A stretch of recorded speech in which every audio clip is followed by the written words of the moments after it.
Hello everyone, welcome to Malik 034 channel. This is Mallikarjun, chapter 3 on connecting to the database instance in database administration course.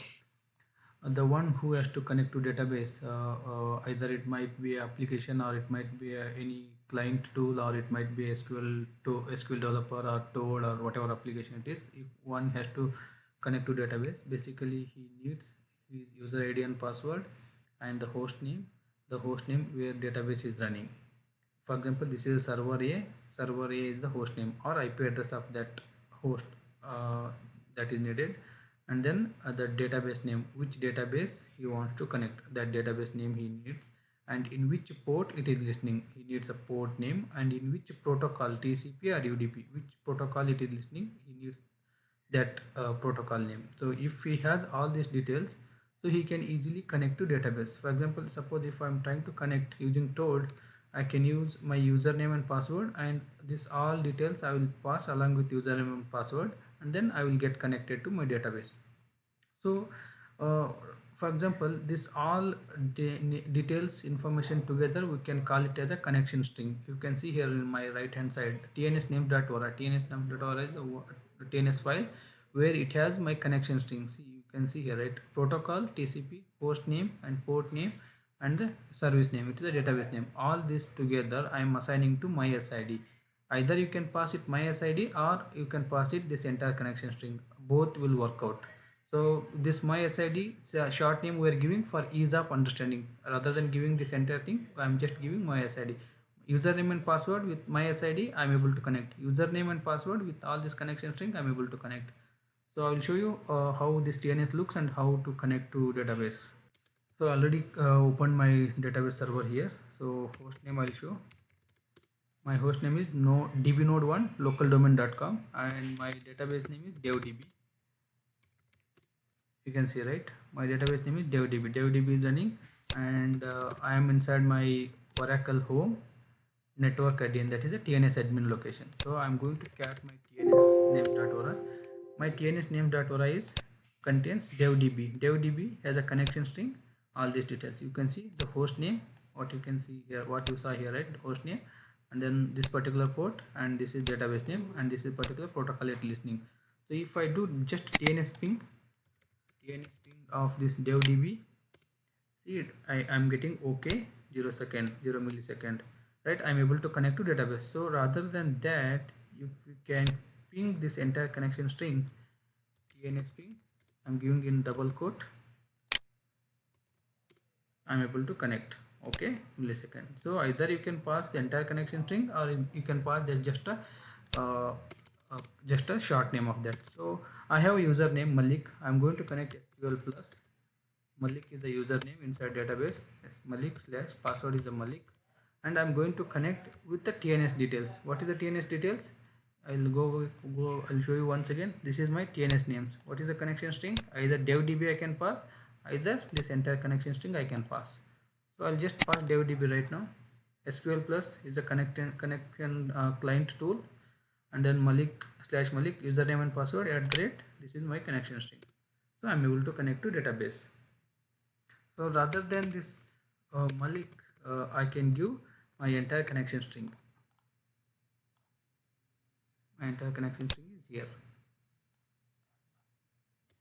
So instead of this devdb, I will connect. I'll give my entire connection string. You can see double quote. I given all this IP connection string details. So if I enter, it connected to database. Connected to Oracle AONG database. So this is the way you can connect to your database. So you need all this. You need all these connection strings. Okay, that is I am inside my database server, so I'm able to connect. So I will show you connection through one of the application. I have my SQL developer here.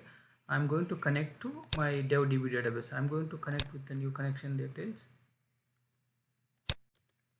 I'm going to take a new connection details. Okay, so what I'll see, this is the name, just name you can give any connection to Malik.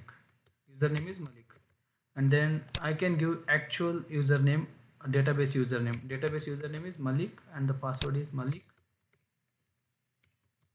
Okay, and then my host name I need to give here. So how you can get host name? I already showed my host name here. Host name here dbnode on localdomain.com. host name, and the port already, if you see DNS entry, what is the port? 1522. And then either you can give SID or you can give service name DevDB, and test connection. See success, I'm able to connect, and I can say connect, and password is Malik. Able to connect now. You can see this window, successfully able to connect using that connection string. Okay, so the question is, what is TNS admin? TNS admin is your the location where you hold your TNS name.ora file and listener name listener.ora file. So listener.ora file, don't worry, I will explain you in the next topic. Currently TNS names.ora TNS admin is my network admin location where I am holding my TNS admin TNS names.ora file. And then for the demo purpose, the moment user connect to database, it will connect to user process, and user process will connect to server process, and via server process it will connect to my database. So the connection between the user process and the server process is called connection, and connection between the user and particular database is called a session. Okay, so the user process to server process, it's called a connection, and once you connect to database, you can do all your transactions or all your activities. So from the user session, user connection to the database, is entire thing is called as a session. So if I connected to database, it's a my session. So if some application connected to database, it's application session. So each client or each end user who connects to database is become a session. Okay, you understood now what is TNS admin. It is a admin TNS network location where you are having TNS name.ora file and listener.ora file. So for the connection purpose, the moment any end user connect to database, one server process will be assigned to it, and then that process will be counted at the database at the server level. One OS process also will get started. So that process I'm going to show you now.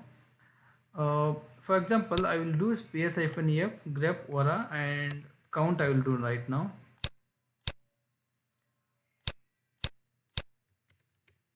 Okay, so I have two sessions I opened for the same database. First session I'm going to get my count ps-ef grep. Okay, now 71. I'm going to connect using Malik. So this is the one, right? SQL plus Malik and then DevDB.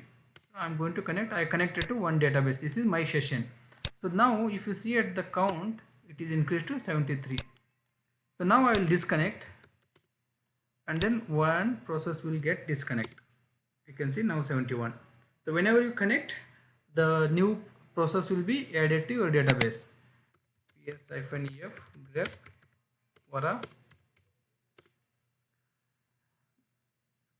If you see here, right, this particular okay, if you see here, right, if I show you all these all are the my database processes. ps-ef grep ora, these are related to ASM, and whatever names with the DevDB, it's all my processes.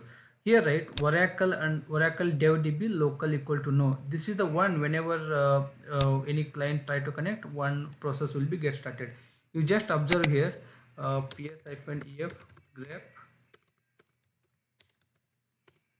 Right now you can see local is only one, so I'll try to connect one more time Malik. Okay, now I'll see that local connection. You can see here, now it become a 2. Whenever you start your session, one process will be started and it attached to your database. The moment you disconnect, that process will be closed. If you see, now it's only one, that's the local. Okay, this is about how you can connect to database. So if you have any concerns or comments, so please do comment in my YouTube channel. I will revert back to your queries or concerns. Thank you guys.